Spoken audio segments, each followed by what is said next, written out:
ο κύριος σκοπός όλων των εκδηλώσεών μας είναι να προωθήσουμε τις χριστιανικές αξίες στα πανεπιστήμια και ιδιαίτερα τη μεγαλύτερη από όλες που είναι η αγάπη, όπως εμείς τη γνωρίσαμε στο πρόσωπο του Ιησού Χριστού. Και θέλω να σας πω ότι από την ημέρα που εγώ πίστεψα με όλη μου την καρδιά στο Θεό και δέχτηκα τον Ιησού Χριστό σαν προσωπικό μου σωτήρα και Κύριο, η ζωή μου άλλαξε εντελώς, μεταμορφώθηκε πλήρως.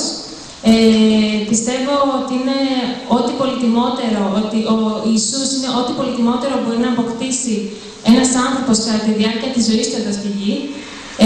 Αυτό που μου συμβεί είναι απερίγραπτο και δεν μπορώ να σας το εξηγήσω. Όποιος το έχει ζήσει μπορεί να καταλάβει τι λέω.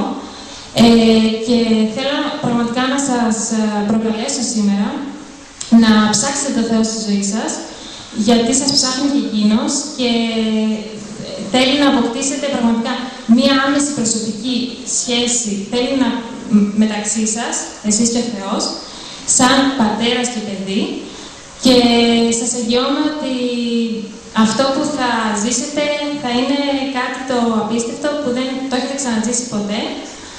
Και αυτό ήθελα να πω.